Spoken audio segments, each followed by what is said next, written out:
Hi there and welcome to another episode of the 33 Fuel vlog. My name is Warren, I'm one of the co-founders here at 33 Fuel, and it gives me great pleasure today to bring you an interview with a fabulous guest. This is a man who 10 years ago was not particularly fit. He was a bit of a smoker, has a young family, he's working a full-time job, and then a friend introduces him to a thing called triathlon. You may have heard of it. Just a sprint triathlon. For anyone who's not familiar with the sport, a sprint is the smallest, simplest, most bite-sized version of the sport you can get. Anyway, this guy, he goes and takes on this race. He's just trying to finish, and he does. He enjoys it a lot. He decides, this is my thing, I'm going to work a bit harder. Out go the cigarettes, diet gets a bit better, training starts to become a thing. Let's just come forward 10 years. What has he achieved in that time? Well, not only has he gone from being quite unfit and probably on a fast track to an early bath in a hospital bed at some point, shall we say, he's gone on to become not just a good triathlete, an exceptional one. And bear in mind, he still has a family. He's actually even now got grandchildren. He has a full-time job. But he has managed to get to a point where he arrived third in his age group in the world. So World Championships, on the podium in Ironman, the toughest, longest version of triathlon that you're really going to find anywhere. Okay, I know there are some really weird triathlons out there that do go longer. There are some crazy solo challenges that go way longer. But in the bigger picture, if you were looking to do a long triathlon, Ironman is where it's at. And this is where this guy is absolutely excelling. He does it through passion, he does it through dedication, he does it through an awful lot of hard work. But what I really love about his approach, and the reason we're doing this show, is that he's achieving all of this while still having a family life and having a job. So he is not some pro who's able to train 24/7, who gets days where they can sleep, who has people looking after their nutrition plan. No, this is a guy who's juggling many of the same pressures that the rest of us juggle. What he's doing with it, though, is quite exceptional. His name is Paul Lunn. If you haven't heard of him before, you're certainly going to be seeing a lot more of him after this. You're going to be very aware of this guy's achievements. And we managed to catch up with Paul right ahead of his next swing at the Ironman World Championships. So this call, he is in Kona. We are here in London. And I really hope you are going to enjoy this one, because this is all about what we are about here at 33 Fuel. It's delivering huge health, performance and enjoyment upgrades that athletes everywhere can use, whether that's through sharing great content and inspiration like this one coming up with Paul, or whether it's through our incredible natural sports nutrition at 33fuel.com. Either way, we've got you covered. So look, enough of the intros, let's get to it. Here comes our interview with Paul Lunn. Paul, thank you so much for joining us direct and live from Hawaii. If anyone wonders what the birds cheeping in the background are, they are not some strange animals coming to Paul's native Peterborough. He is in Hawaii ahead of the Ironman World Championships, which we'll be digging into in some depth. But it is currently just after 6 in the morning there, Paul, which sees you out at dawn. Thank you for getting up so early. No worries. Yeah, it was actually sort of. I've been getting up. We're all in the house have been getting up about 4 o'clock, and that seems to be the occurrence. We all flake out about 9 and wake up at 4. And the jet lag is. You've been up for hours already.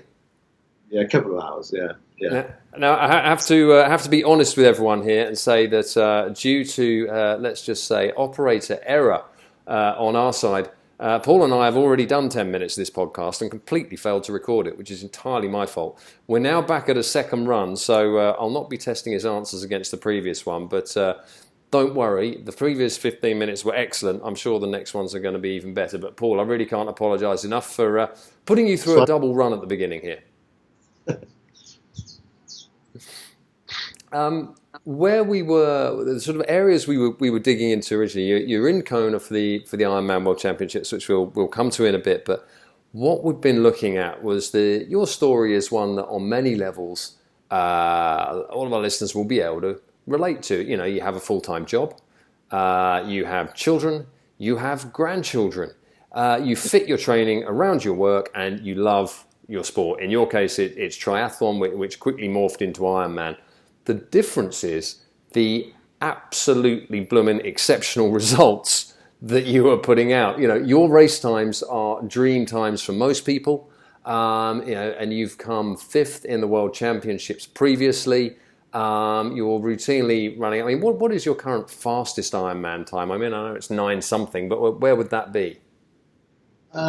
Challenge Roth actually at 8:50. 8:50. It's even sub 9. I mean, how would you compare Ironman times? And you know, people can conceive a 4-hour marathon as getting reasonable. A 3-hour marathon is now tipping into fast. Where would you put those barriers in Ironman terms so people can get a feel for it? I think a sub 9 Ironman would be around the 2:30 for marathon. I think that's where I think I'd put it. And would you say the sort of 10-hour Ironman barrier is around your sort of 3-hour marathon barrier? Yeah, exactly. Yeah. I'll put them on the same level. Yeah. We're talking very, very quick world-class performances, which is exactly what we wanted to talk to you about today. And thanks so much for coming on to try and say you've got a background everyone can empathise with, but you're doing something incredible with it, and really to unlock a little bit of where that's from. And from what we've been talking about previously, it seems that your schedule is a key. Could you just sort of give us a bit of an outline of the work that goes into making your results happen for you?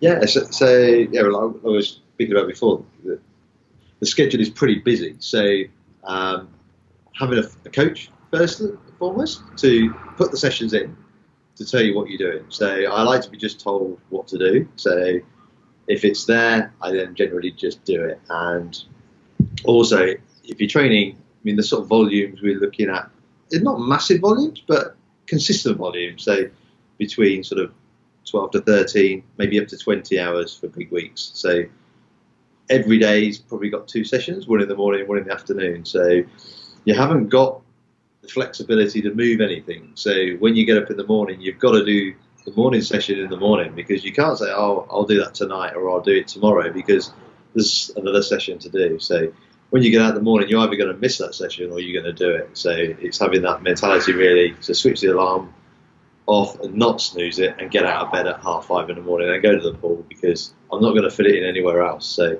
yeah, it's just ticking the boxes and getting on with things. And does that become tiring or stressful in its own way? Could it even be a negative in that there is this, there's always another session, and on those days when you may not totally feel fired up, there is no alternative. How do you manage that? Do you find that can ever be a negative, and how do you manage it? I mean, it can be. I mean, mentally, it's definitely hard work. So you do need to have breaks especially after key races. So you're probably looking, or I'm probably looking at 2 Ironmans a year. So that's all I'm racing in terms of my key main events. And after them races, I've got to have a week off, or at least a week off mid-season, and then maybe 2 weeks, 3 weeks at the end of the season, and then just do pretty much nothing or do anything unstructured. So I'll still go to the pool if I want to. So you need them breaks to look forward to. But then when you're in between actual blocks of training, you've just got the goal at the end that it's making you to sort of drive you through to get the sessions done and get them done right. And like I was talking about before, is the quality of the work. It's all got to be sort of quality. You haven't got time to not just to, I'm going for a run or I'm going for a bike, and then you sort of get out there or go to the pool without a plan, because you just get in the pool and you just sort of do a few lengths and what are you doing? You know, you need that, or I need the structure of what I'm exactly doing. Get in there and get it done. Tick the box and have some breakfast. That's and what is your, because you said, I mean, your volume, you were talking about kind of between 13 to 20 hours a week. So at the higher end of what most people would be used to, up to quite a long way beyond what most people would be used to. But you said in order for that to allow you to achieve what you want, there isn't any slack to be doing anything other than quality, intentional work. What is your quality control method for making sure those sessions go in the bank the way you want them to, and how can you tell whether they have or not? Well, again, I mean, the quality is all there from the coach. So he's giving me the sessions, which are generally all the quality sessions. And then, if I'm hitting the numbers or I'm not hitting the numbers, so sometimes you're not going to get to the numbers just because you may be a bit too fatigued or you may be a bit ill. Your heart rate, so you can judge it on your heart rate might be out a little bit, or your power numbers just aren't getting there. But you still got to just take each session as it comes. And if it is a bit out, the next day probably just take an easier session. Very rare I have 2 days hard next to each other anyway. So you can take an easy session and then reassess again the day after and see whether. And it's not. I'm pretty well in. I never really get ill, so I can normally, I'm normally just a bit fatigued if I don't hit the numbers one day, and then the next day I can have a bit of an easier day, and then I'll be back on it the following day, and I'll be feeling good again. And it's just making notes of what you're doing as well, and just putting little comments in your training plan so you can sort of see why that session wasn't maybe 100%, and then you've got some sort of guide for what you're doing, yeah. And so with that, within that approach, with so much to fit in, the demand for quality, I'm looking out the window now, it's tipping it down with rain. You have what's hopefully going to be a beautiful morning there in Kona on the way, but in between is what most of us will experience in a regular training week. Where do you fit in the indoor training versus outdoor training? And specifically, I guess I'm really looking at the bike and the run here. So getting onto the turbo and getting onto the treadmill. Where are you at with those, and how do you find they play into a schedule that works for you and delivers the results you want? Yeah, so I mean, it depends on the time of year as well. So obviously in the winter, when you're coming home from work and it's dark, and I live pretty much in the centre of a small city, so to get out of town and out of traffic lights and into a safe environment to ride hard if you're going to do intervals, it's just not doable in the winter. So everything's on the indoor trainer, and that makes life easier as well for morning sessions. So you can just roll out of bed, roll downstairs, get on the trainer, get your session done, have some breakfast, get to work, and it's just done. There's no wasted time. There's no rolling out of town for 20 minutes to through stoplights. And also, if the session's an hour long, it's an hour long. You're not going to get a puncture and be stuck out somewhere and can't get back, and you're late for work and it's all stressful. So I know if I get on the trainer at 6 o'clock, I'm going to be off at 7 o'clock, and I can get in, have my breakfast, get to work for 8:30, and that's the sort of schedule, and it just makes life easier on the trainers because you've got that control. Yeah. And do you go for what sort of setup do you run? Because I know some people, their TT bike they will only use on the trainer and races. Other people have, some permanent trainer setup, like whether it's a bike for it or whether they'll use, a watt bike or something like that. Different people mix it up different ways. What's the sort of combination you use, and what works best? Yeah, so I've got the Wahoo setup, so the Wahoo kicker, and then I use that with my TT bike. So all my sessions are done on the TT bike, and then just dialing in the position as well. So most of my efforts I do always in the aero position. So you're working, your position, you're thinking about your position, and you're activating all the muscles in the way that you would be when you're racing. So there's no point of sitting there on a road bike, sitting up, doing all the efforts, because you're not actually training in the position and the direct muscles of what you want to be doing. So, and I did use Swift as well. So all my sessions, my training plans on Training Peaks, and that synchronizes with Swift. So I just go on, sign into Swift, pull the plan up, and then in ergo mode, I don't have to think about anything. It just comes up on the screen of what I've got to do. And all I've got to do is just turn the pedals of what I'm supposed to do. So it all works really easy. Again, it's just making things as simple as possible, and as efficient as possible. So you haven't got to write the plan out, stick it on the wall or anything like that. You just turn it on, sign into your account, and off you go. It is a beautiful thing with technology now that, the level between whether it's, Zwift or Sufferfest or Strava, whatever tools you want to use, Training Peaks, Trainer Road, there's a lot of them out there. When you start to combine the tools, the level of analysis and recording that is instantly and easily available, as well as programs that are just plug and play. I mean, it's transformative from even just 5 years ago. It was quite hard to get that unless you were in a situation where you've got a coach, maybe even you've got someone else looking after your training. Now, do you find those tools have helped you? I mean, I see it certainly in the mainstream amateur market. It's really shifted and made life easier. But have you felt the change at the higher end of performance? Absolutely. Yeah, definitely.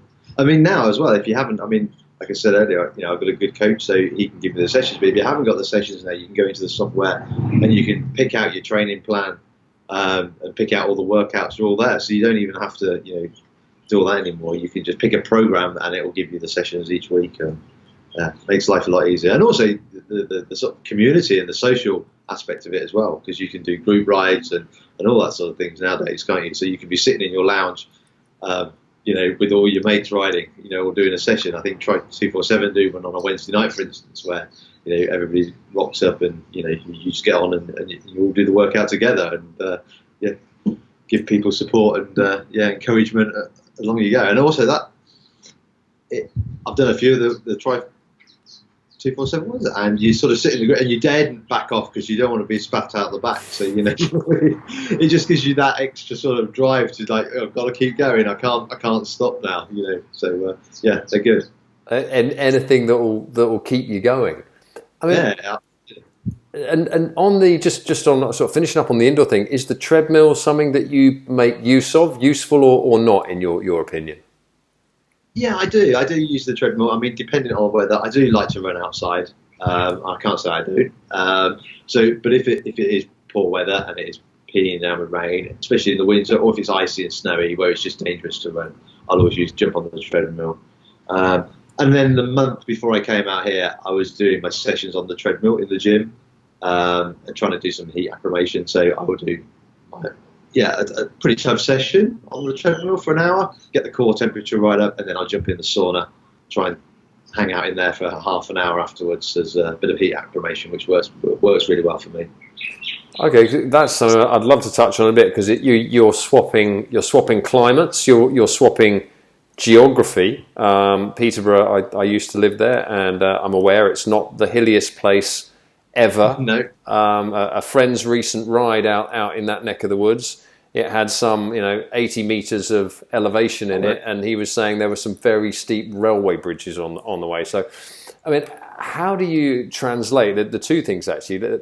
Just to finish up on the indoor side, do you think can be a risk that indoor training, whereas it has so many benefits, can sometimes, if you take it too far, impair outdoor performance, which is ultimately what an Ironman is always going to be about?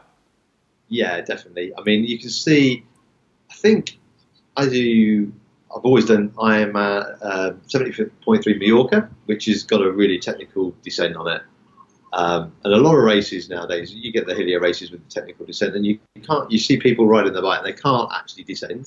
So you might be as fit as anything and you can power up the climb, but you might lose 5 minutes on the descent because the handling is just not there. So yeah, to ride outside, you can't do everything inside, because you just, like you said, you don't get the experience of actually riding the bike, handling, the braking, the turning into corners, things like that. So I mean, I used to ride a motorbike when I was younger, so that's, I think, more in descending and cornering and braking and knowing where the apexes are and things. But if you sit on the turbo all winter and then you get out and you try and descend a mountain in Alcudia with 20 hairpins on it, you're just going to lose everything. It doesn't matter whether you're putting out 300 watts or 50 watts. You've lost 10 minutes. So yeah, definitely need to do a bit of both. So keep that balance in there, which brings us to the point I was referring to earlier, which is, clearly I'm aware that Peterborough and Hawaii are different places, but you are training in a northern hemisphere climate. You are training in the flat primarily.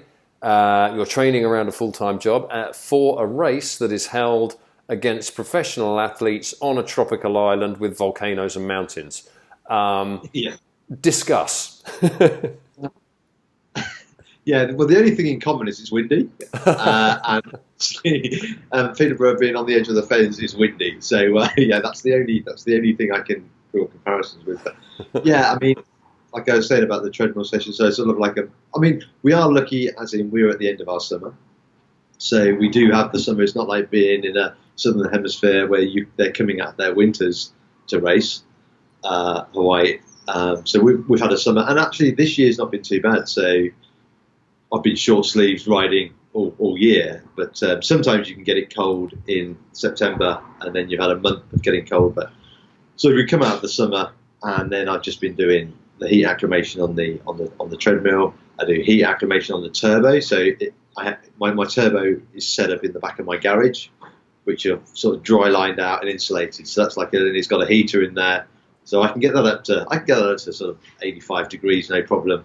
So while everyone else is sort of going, it's getting a bit warm on the turbo, I should get a fan, you're insulating your garage and putting a heater in there to basically turn it into a mini Hawaii. Yeah, exactly. Yeah, so do that. Yeah, so about a month out, we're doing heat acclimation work, and and then get out here 2 weeks early as well, and finish it off. So yeah, I think you definitely can't rock up to a place like this 3 days before a race and expect to race well. But yeah, if you can prepare, and you can prepare quite well for it. So yeah. Well, I think you can prepare quite well for it if you plan it and think about it as much as you so clearly have. And I realise, this is not your first time in Kona, but even so, I get the feeling that you were as prepared, or if you weren't, you were 95% as prepared the first time you came out. That seems to be your nature. You're not going to take any of these things lightly. Yeah, exactly. I mean, everything's on the internet these days, isn't it? So you can find, if you do your research, it doesn't take long to be able to find out what other people are doing. A lot of the pros, you can just they've got YouTube channels now, and they do diaries, so you can just sort of tap into what works for some people. Obviously, it doesn't work for everybody, but just experiment and get a bit of a protocol together of what you think might work. And yeah, but don't get cold is the thing. So like the month before I was coming out, I just wouldn't get cold, so I'm doing the heat acclimation, but I've also got 2 jumpers on and a coat going to work in the car in the morning, because you just don't want to be getting cold at any point. So yeah. What, to just keep the body in that hot state? Yeah. Just keep warm. Just at no point you want to feel cold. Think, I wish I put a hat on this morning. That type of thing. So, do you get some funny looks wandering around in a bobble hat in summer in Peterborough? Yeah, you can do. Yeah. Well, I was about to say, having lived there, I think you might blend in quite well in certain parts. Okay, so let's move to we're out at you're out at Kona now for the World Championships. Now, the tapering preparation and everything else, you're out a good 2 weeks in advance, you say. Could you just talk us through a little bit of your thinking and the protocols behind the time ahead that you get out there, how you manage the time difference, how you get your body ready for it, and how you manage a taper? Because even though it could sound quite luxurious, well, he's got 2 weeks in Hawaii, there's an awful lot of stress going around. There's a lot of pressure coming up. You've put a lot into this, and the moment is now arriving. You've traveled to the other side of the world. You don't have your home comforts. You don't even have, there are certain foods that are not even going to be available in the supermarkets, I'd imagine. Just small things like that all along the way. How are you planning and executing your lead up to this race, and are there lessons in there that other people can use for traveling races where they put a lot of work into a big goal? Yeah, I mean, firstly, don't stay in a hotel, I'd recommend, and get a house, and travel probably with other people. If you can get a group of people together that are like-minded and do the same thing, it makes life a lot easier. And again, in a house where you've got cooking facilities, so you can do your own thing. We was only actually talking this morning, because we all wake up at 4 o'clock in the morning and go and have a coffee and whatever, and then probably have a bit of early breakfast. But if you're in a hotel room, you sort of wake up and then you're like, I can't have any breakfast because nowhere's open till 7 o'clock. So you just need to be prepared like that. So yeah, we generally always stay in a house. Stay with other people, like-minded people. So you've always got someone to go out and swim with or bike with. And again, having the schedule, and actually you're out here, we're not working, we're on holiday, but how we fit everything in is still like you've got to be organised, because you can all just have another cup of coffee. I mean, yesterday we had a big ride in the morning, and then we got back, had some lunch, and then we all got a swim to do. And actually, the pool in Kona is closed at the moment for refurbishment, so it's all a bit of a problem trying to find somewhere to swim if you don't want to swim in the sea. So yeah, it's just a better. They didn't time those works very well. I think it's been closed for like 6 months. So, but due to open probably in about 3 weeks' time. It's not great. So actually, there's not so many pros around this week. I think they're all in Maui training, just because the facilities there are probably better. So yeah, so we've had to do a bit of work, and that changed things to find different pools, which are quite hard around here. Okay. But yeah. But you can easily just sit down, like I say, and just have another coffee and look at the sea. And but you actually just need to get it done.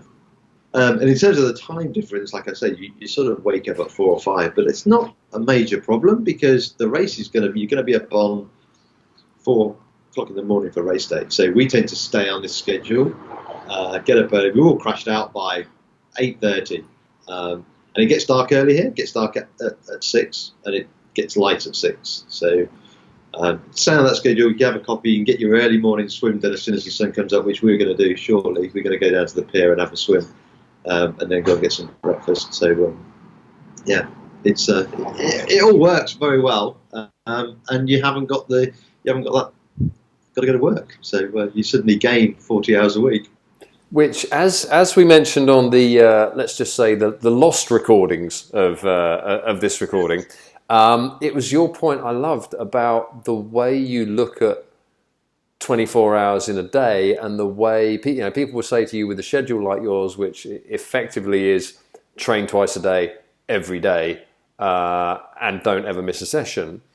How people say, well, where does your rest day come in?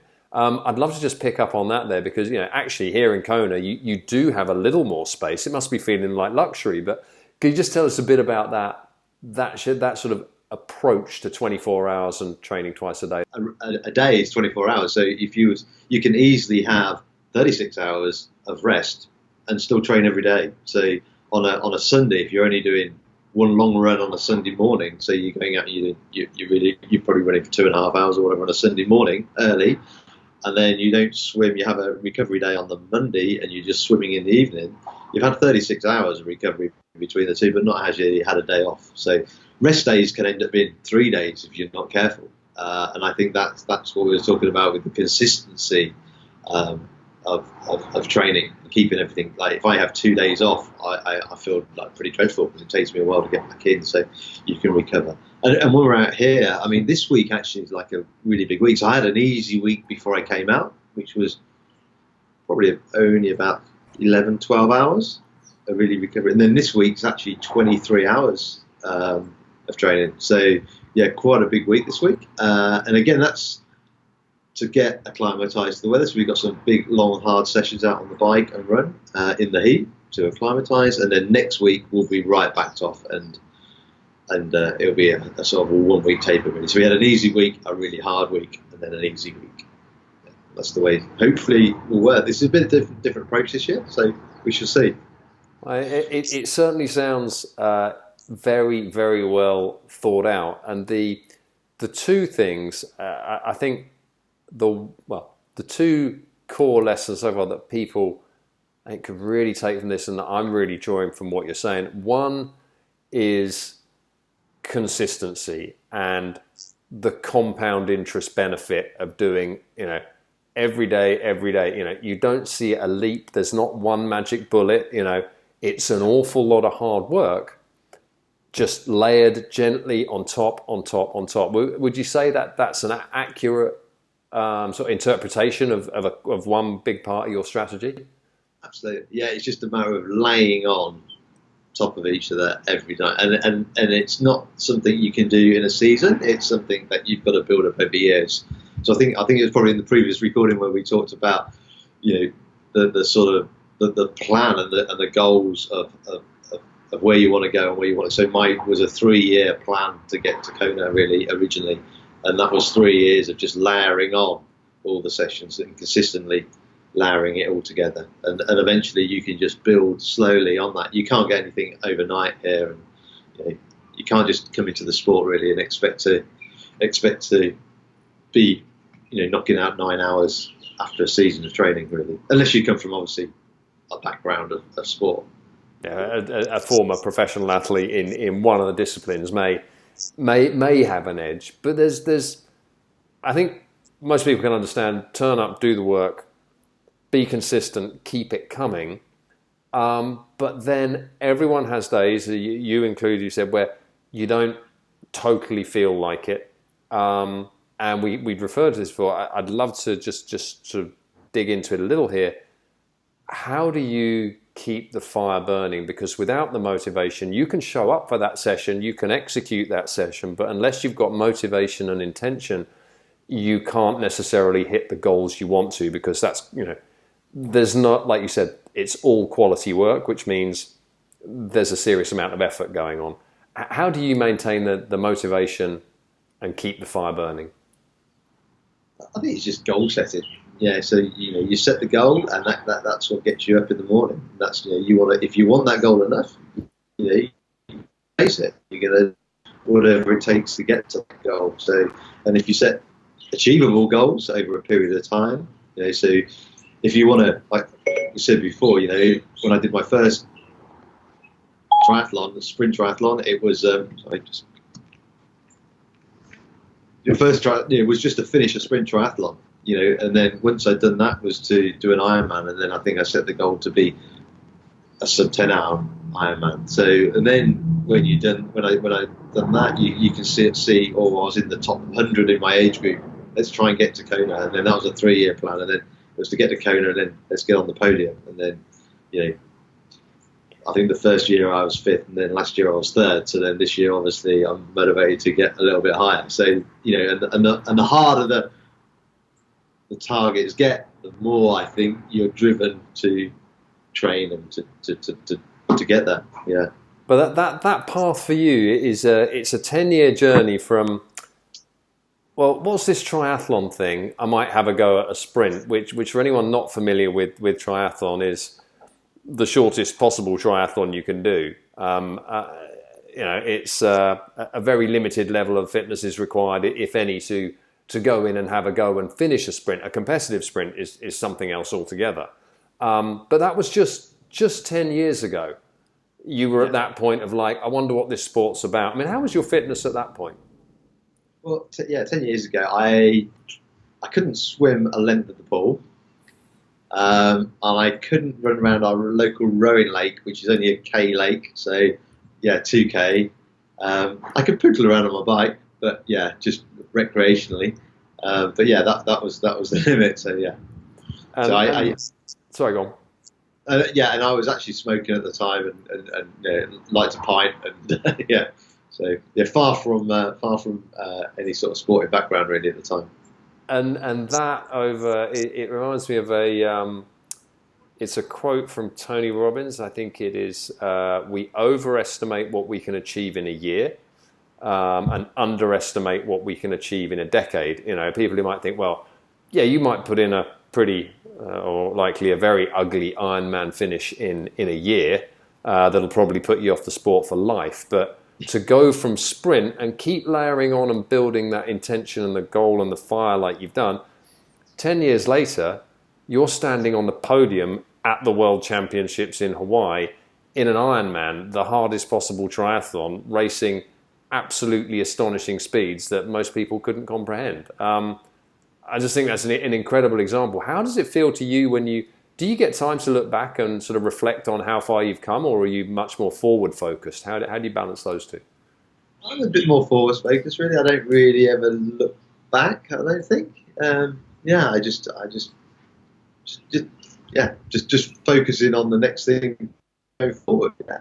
So, already thinking about what we're going to do next year. But it's quite tricky when, this is my 3rd year in Kona now, and I'm like thinking, well, what do I want to do next year? Do I want to try and come back again, or so? It's I can see myself after this one having it quite tricky. I need to find a new goal to do or to be driven again, because whether I can go for another cycle of the Kona thing, I don't know. So, but I just might try. I've never done a hard, what I'd call a hard Ironman. I've always gone for the fast courses. So, I might think, go for one of the harder ones, Norseman or something like that, and drive me to do, again, forward to do something different.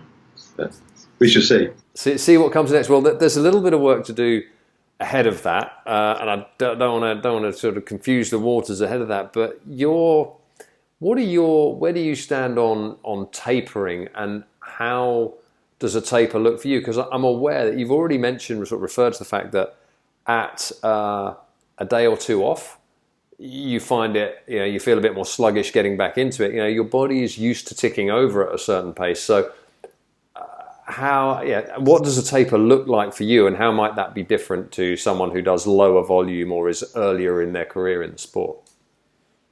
Yeah, because I've always done so to tapering down, you can taper down from sort of 15, 16 hours, but if you're doing sort of your sort of 7 or 8 hours, it's quite difficult to taper down from that thing. I think, you hardly need a taper. I think a lot of people do taper down and don't do much race day. I mean, but everybody is different. So I do actually quite like a relatively hard week out from the race, just especially to keep the intensity and to dialing in that race intensity. So Ironman's not particularly big numbers when you're racing, so it's quite easy to keep on top of the volume and race pace stuff. So keeping that in. I think if you're doing the shorter distances, the sprint and the Olympic, you probably need to taper more actually than if you're doing a longer distance. So as long as you can get that deep fatigue out of your body and you're not doing anything really long, but smaller stuff, shorter stuff, the intensity in there, but just drop in the big stuff. So I'm not doing, I would have done my last long run probably 3 weeks out when I'm running probably 20 miles. So I won't be running long at all, but I'll still be running 50 miles a week, but it will just be in shorter durations and with more recovery between stuff. And is that as much the attrition of running and the risk of injury so close to the event as much as giving the body a rest? Yeah, and I think it's just that deep fatigue, isn't it? I think it just takes a while to get that out. So, I did my last big block, and then I raced a 70.3 4 weeks out, and then I did like an overload week the week after that, and then I was pretty then. So that's 3 weeks out, and I'm pretty tired then, and I just know I just need and then I had a recovery week, which was probably only about 11, 12 hours. And I actually had a rest day in that as well, so which is always handy for when you're prepping to come away as well, because you need a little bit more time that week just to get stuff packed up, and you've got that extra stress of travelling. So if you can make that week easy, it's just less stressful, because stress is obviously a massive load on the body as well. And then come out here, I'll have, like I say, this week's really 23-hour week, be quite a hard week, and then next week just shut it right down. And we'll just tick over. But we'll still want to do 10 hours in the week. But we're not working, so we're recovering and just getting rid of all that fatigue and ready to go, and dialing in the race pace. Yeah, getting relaxed and getting ready. And I loved your point as well about actually, you've settled into what for many people would be an unnatural routine, 8:30ish to bed, 4 a.m. wake up. But given that race day is 4 a.m., then that's a very handy schedule to stay on. And that also fits into your planning idea of go with like-minded people. It's not like you've got people who want to lie in till 9 a.m. and it's also not like you've got people who are not dealing with their jet lag and are getting up at 2 a.m. You're all settling into a cadence for a goal that works. So that support group literally is a support group that helps you all improve. And we all take it. I mean, there's actually 10 of us in the house at the moment, so there's a big group, but it works really well. So there's loads, so we can all take it in turns in cooking and shopping and doing the chores and bits and pieces. So and training together. It's a big motivator. If you're out here on your own, it's quite hard to get motivated to get out on the Queen K go down there for 3 hours on your own, because there's not a lot of scenery when you get out there going for a ride. It's just like, one straight road in the lava fields. But if there's a group of you going out, it just makes life so much better. Yeah. Yeah, no, that does it makes a lot of sense, and it sounds like it could really lift the work that you've got there. Now, I'm aware you've got a swim to get to very shortly, so the last thing I wanted to touch on, you're balancing all of this, World Championship, world-class performing in an incredibly tough sport, alongside a full-time job and a family life. How do you keep those things balanced, and do you feel that you do? I'd probably say I'm pretty selfish in a way. So yeah, I do. I mean, my work is a sort of 9 to 5:30, so that's really good because that is a fixed schedule. So, and I have a short commute, so that's my work. So that's just like in my block. That is, I go to work. I need to leave my house at 8:30, and I'm back at 6. So that's out the day straight away. And then I get my training done in the morning when everybody else is asleep anyway, and then I'll do my training, straight after work, and get that done. And then it's like a family time after that in the house. I mean, my kids are all older now, so it makes life a lot easier. But when they were younger, 10 years ago when they were younger, so when I started, my youngest would have been 8. But I would just, in the weekends incorporate them. They'll come out with me on their bikes, so they'll do 20 miles on their BMXs at 10 years old.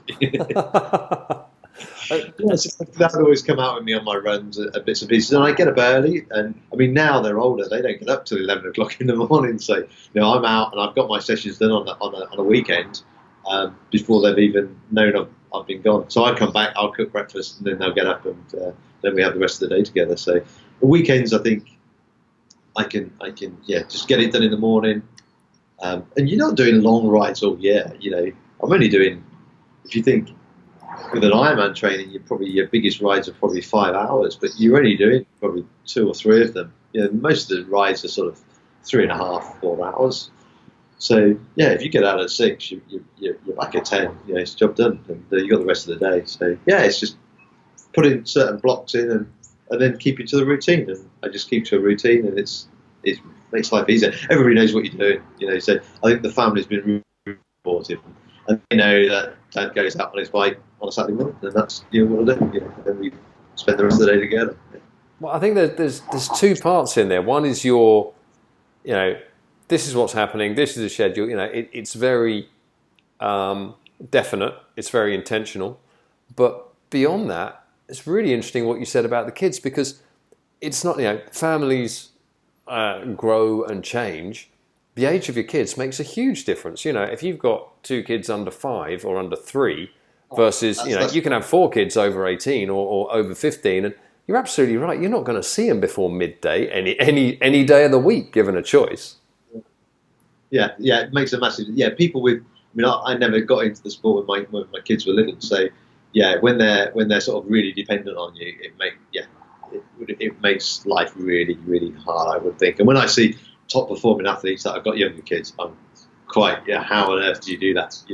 Because that is incredible. Especially when you get couples as well, which are both competing and they've got younger kids. I mean, that's just mind blowing of how they get the time, and they're probably sleep deprived as well and all that sort of stuff. So yeah, I don't know how they do it. Yeah, that is incredible.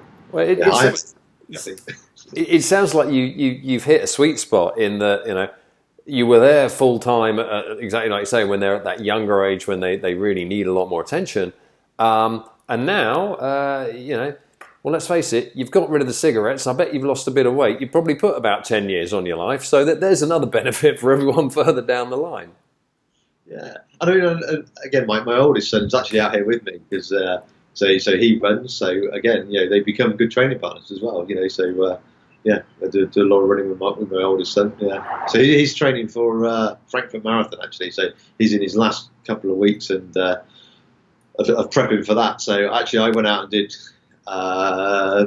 He did 22 miles yesterday morning. So I was out on the bike giving him bike support yesterday, knocking out 22 miles down the Lee Drive in 30 degrees temperature.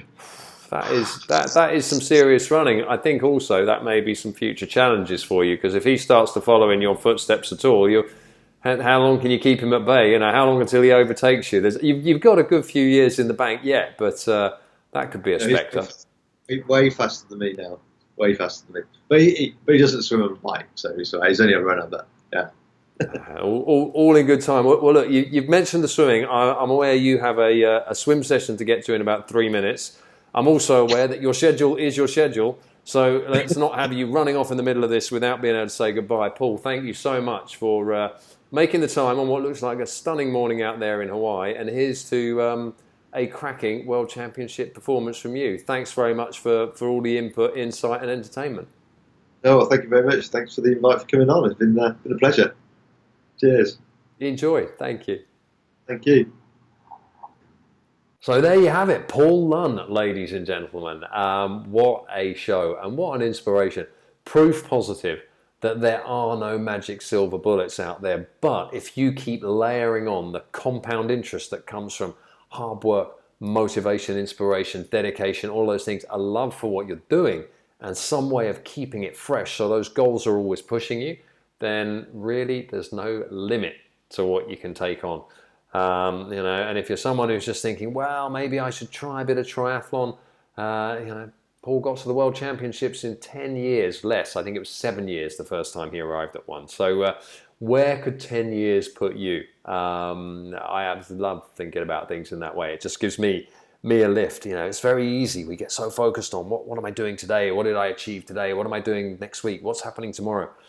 Look at the big picture. How much could you change your life just by compounding small benefits and decisions over 1 year, 2 years, 5 years, 10 years? I mean, that's the journey that we've been on with 33 Fuel. Bear in mind, this was a company that we started in our kitchen in 2012, making products by hand and running them to the post office in sacks. We did everything ourselves. We wrote out the labels, we stapled the packaging together. I mean, to start with, for any of you who are familiar with our Cheer energy gels, the packaging now is pretty swanky. But when we started, no one made packaging like that. We had to put it together ourselves. We had to stick every label on the front and on the back of every Cheer gel by hand. And those bad boys came on huge rolls. And these great big rolls, peel them off, cut them, peel one, peel another one, stick it on. That was just 7 years ago. Fast forward to now, look at what 7 years of work and dedication, inspiration and motivation have done. Because today we're on sale in over 30 countries around the world. We work with some of the best teams and athletes in elite sport. The scale of what we do is just, it knocks my socks off when I look back on it. We started with one product, then it became 2. It's now 7. There are 3 more on the way and a lot more after that. We've got staff, we've got warehousing facilities, we've got people doing packaging, shipping, we've got a production team. The long-term view, you can make huge changes. It may feel in the short term like you're only taking the babyest steps, but without getting too cheesy, what's that quote? A journey of 100 miles begins with a single step. Anyway, look, I've gone on quite long enough. If you want to check out Paul, then you'll find the links to all of his social and everything we mentioned in the show notes below. And of course, if you are looking for the best, the greatest, the finest in natural sports nutrition, stuff that makes you feel better and go better, stuff that has no side effects, only positive benefits, well, why don't you go to 33fuel.com? You'll find it all there. Thanks very much for joining. Look forward to seeing you on another one soon.